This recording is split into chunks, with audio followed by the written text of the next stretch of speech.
Tasty बनाना तो PlayRecipes.com पे जरूर ही आना। दूसरों के खेतों में काम करके अपने घर का गुजारा करता था। उसके परिवार में उसकी पत्नी शीला और उसका बेटा राजू रहा करते थे। वे लोग गरीब जरूर थे, लेकिन अपनी जिंदगी में बहुत खुश थे। हमेशा मेहनत करते और अपना पेट पालते थे। अरे शीला, चलो जल्दी खाना दो, मुझे कल सुबह जल्दी काम पर जाना है। हाँ जी, बस 5 मिनट और। कुछ देर बाद शीला खाना लेकर आती है और सब खाना खाकर सो जाते हैं। अजी, कल आपको इतने जल्दी क्यों जाना है? अरे भाग्यवान, कल खेतों में बहुत सारा काम है, इसलिए थोड़ा जल्दी जाऊंगा। ठीक है। अब बातें बंद करो और तुम भी सो जाओ। अगले दिन मोहन सूरज निकलने से पहले ही खेत में जाता है और काम करने लगता है। काम करते करते शाम हो जाती है और अंधेरा पड़ जाता है। मोहन खेत से निकल ही रहा था कि तभी उसका पाँव एक सांप पर गिर गया। उस सांप ने मोहन को काट लिया। मोहन जोर जोर से चिल्लाने लगा। शाम हो जाने की वजह से सब लोग अपने खेतों में से घर गए थे और मोहन के चिल्लाने की आवाज किसी ने नहीं सुनी। कुछ देर बाद मोहन बेहोश होकर जमीन पर गिर गया। अगले दिन गांव के कुछ लोग खेत में आए और उन्होंने देखा कि मोहन बेहोशी की हालत में खेत में पड़ा है। चलो जाकर देखते हैं। गांव वाले मोहन के पास जाते हैं। अरे मोहन भाई, उठो, क्या हुआ है तुम्हें? लेकिन मोहन नहीं उठता। तभी एक आदमी की नजर मोहन के पैर पर पड़ती है। अरे मोहन भाई को तो सांप ने काटा है, ये देखो उसके निशान। सारे लोग मोहन को उठाकर उसके घर लेकर जाते हैं। अरे, क्या हुआ है मेरे पति को? आप सब इन्हें ऐसे क्यों उठा कर ले आए हो? तभी एक आदमी शीला को सारी हकीकत बताता है। वो सब सुनकर शीला के पैरों के तले जमीन खिसक जाती है। हे भगवान, ये आपने क्या अनर्थ कर दिया। अब मैं क्या करूं? मेरे घर का गुजारा कैसे होगा? शीला फूट फूट कर रोने लगी। अब घर की सारी जिम्मेदारी शीला पर आ गई थी और शीला भी अब खेती में काम करके अपने घर का गुजारा करने लगी। ऐसे ही कुछ साल बीत गए। अब राजू स्कूल जाने लगा था। माँ, जल्दी टिफिन दो मुझे, स्कूल जाने के लिए देरी हो रही है। हाँ बेटा, अभी लाई। शीला टिफिन लेकर आती है और राजू को देती है। ऐसे ही कुछ साल बीत जाते हैं। राजू अब कॉलेज जाने लगा था। उसे कभी भी अपनी माँ की हालत पर दया नहीं आई थी। अब वो बहुत गैर जिम्मेदार बन गया था। अरे दोस्तों, क्यों ना हम सब कल कहीं पिकनिक पर जाए? हाँ हाँ, क्यों नहीं, बहुत मजे करेंगे। ऐसा कह के सारे दोस्त घर निकल जाते हैं और राजू वही बैठकर सोचने लगता है। मैंने सबको पिकनिक के लिए हाँ तो बोल दिया, मगर मैं पिकनिक के लिए पैसे कहाँ से लाऊं? इसी सोच में डूबे हुए राजू घर आता है और अपनी माँ से कहता है, माँ, मुझे कल के कल 5,000 रुपए चाहिए। अरे मेरे लाल, इतने सारे पैसे क्यों चाहिए तुम्हें?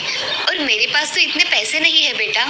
माँ, मुझे कुछ नहीं पता, आप मुझे कुछ भी करके आज शाम तक पैसे दे दो, नहीं तो मैं घर नहीं आऊंगा। अरे बेटा, ऐसे मत करो, लेकिन मेरे पास सच में इतने पैसे नहीं है। माँ, आप कुछ भी करो, मुझे पैसे चाहिए, मतलब चाहिए। ठीक है मेरे लाल, मैं कुछ करती हूँ। अब शीला सोच में पड़ जाती है कि इतने पैसे वो कहाँ से लाए।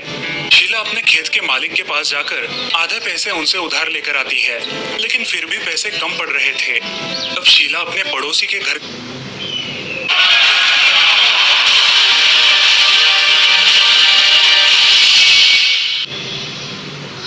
जाकर और कुछ पैसे उधार लेकर आती है और जैसे तैसे वो 5,000 रुपए जमा कर लेती है। माँ, चलो मुझे पैसे दो, जल्दी। हाँ मेरे राजा बेटा, अभी देती हूँ। शीला राजू को पैसे दे देती है। दोनों खाना खाकर सो जाते हैं। दूसरे दिन राजू अपने दोस्तों के साथ पिकनिक के लिए निकल जाता है। बेटा, संभल कर जाना और पैसे बराबर रखना। हाँ माँ, मैं कोई छोटा बच्चा नहीं रहा अभी। राजू घर से निकलता है और सारे दोस्त पिकनिक के लिए बस पकड़ते हैं। बस में राजू की नजर एक लड़की पर पड़ती है। वो उसे बहुत पसंद आती है। राजू उससे बात करने लगता है। हाय, मैं राजू, आपका नाम? मैं प्रांजल। इस तरह बातों बातों में उसे उससे प्यार हो जाता है। लेकिन प्रांजल एक बहुत गुस्सैल लड़की थी। पिकनिक से वापस आने के बाद राजू प्रांजल को अपने घर लेकर जाता है। माँ, देखो मेरे साथ कौन आया है। कौन है बेटा?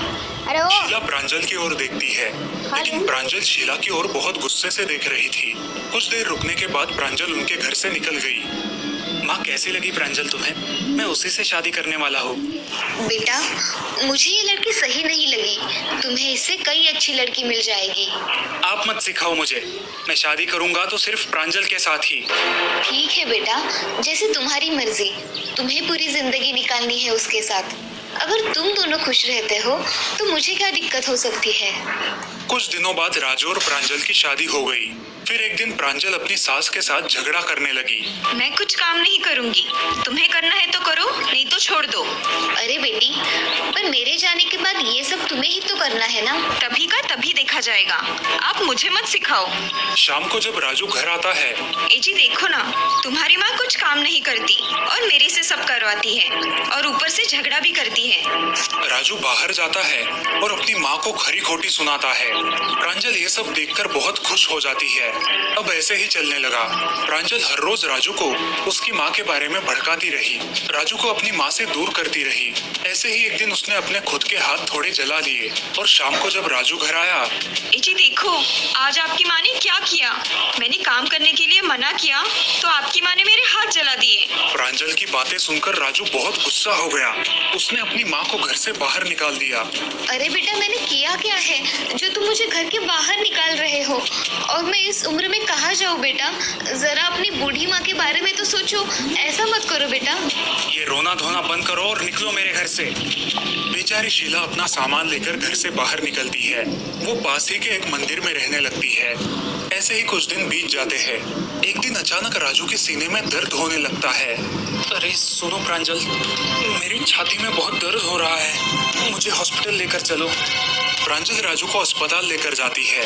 डॉक्टर राजू का चेकअप करते हैं और प्रांजल से कहते हैं, देखिए मैडम, आपके पति के दिल में छेद है। हमें कल के कल कोई ऐसा आदमी ढूंढना होगा जो अपना दिल इन्हें दे, नहीं तो हम आपके पति को नहीं बचा पाएंगे। डॉक्टर की ये बात सुनकर प्रांजल बहुत डर जाती है। उसे समझ नहीं आता कि क्या किया जाए। ये बात राजू के पड़ोसन को पता चलती है और वो जल्दी से ये बात राजू की माँ को बताती है। जैसे ही राजू की माँ को ये बात पता चलती है, वो तुरंत अस्पताल आ जाती है और डॉक्टर से बात करती है। डॉक्टर साहब, मेरे बेटे को बचाओ। अब मेरा दिल ले लो, मगर मेरी बच्ची की जान बचा लो। शीला अपना दिल राजू को दे देती है और खुद अपने बेटे के लिए इस दुनिया को अलविदा कहती है। राजू का ऑपरेशन हो जाता है। अगले दिन जब राजू होश में आता है तो वो प्रांजल से पूछता है, मेरी यार दीवानी लड़की तुझ पे मरती है। अरे प्रांजल, मुझे क्या हुआ था? प्रांजल राजू को कुछ बताती तभी डॉक्टर वहां पर आते हैं। राजू, तुम्हारा ऑपरेशन एकदम अच्छे से हुआ है, अब घबराने की कोई जरूरत नहीं। मगर डॉक्टर, मुझे हुआ क्या था? तुम्हारे दिल में छेद था। तुम्हारी माँ ने तुम्हें अपना दिल देकर तुम्हारी जान बचाई है। ये बात सुनकर राजू और प्रांजल की आंखों में आंसू आने लगे। राजू फूट फूट कर रोने लगा। क्या मेरी माँ ने अपना दिल मुझे दिया? हाँ राजू, तुम्हारी माँ ने अपना दिल तुम्हें दिया है। अब वो इस दुनिया में नहीं रही। डॉक्टर की बातें सुनकर राजू हक्का बक्का हो जाता है। प्रांजल को अपने किए पर बहुत पछतावा होता है। तभी राजू अपने दिल पर हाथ रखता है और उसे एक आवाज सुनाई देती है, मेरे लाल, मैंने तुम्हारे लिए सब कुछ किया, मगर तुम्हें मेरी चिंता कभी हुई ही नहीं। लेकिन बेटा, मैंने तुम्हें कहा था ना, मैं तुम्हें कभी भी किसी बात की कमी पड़ने नहीं दूंगी। बस मैंने तो अपना वादा निभाया। खुश रहना मेरे लाल। ये सब सुनकर राजू बहुत रोने लगा, मगर अभी रोकर कुछ फायदा नहीं था। राजू की जान तो बच गई थी, लेकिन अब उसके पास उसकी माँ नहीं थी। दोस्तों, एक माँ अपने बच्चों के लिए कुछ भी कर सकती है। इस दुनिया में माँ से बड़ा न कोई है और ना ही कोई हो पाएगा। जिनके नसीब में माँ और पिता दोनों का प्यार है, वो इस दुनिया के सबसे अमीर और खुशनसीब लोग हैं। हमेशा अपने माता पिता का आदर करो। कई साल पहले खालनपुर गांव में एक पान वाला रहता था, जिसका नाम था बाबू पान वाला। गांव में उसका छोटा सा ठेला था। उसके हाथ का मीठा इलायची पान बहुत मशहूर था। ठेले में पान के साथ साथ बबलू, बिस्किट, नान कटाई, फरसान इत्यादि खाने की चीजें भी बेचता था। वो इस ठेले से हुई कमाई से अपना घर चलाता था और अपने बेटे यश को कॉलेज में पढ़ाता था। लेकिन यश को अपने पिताजी का पान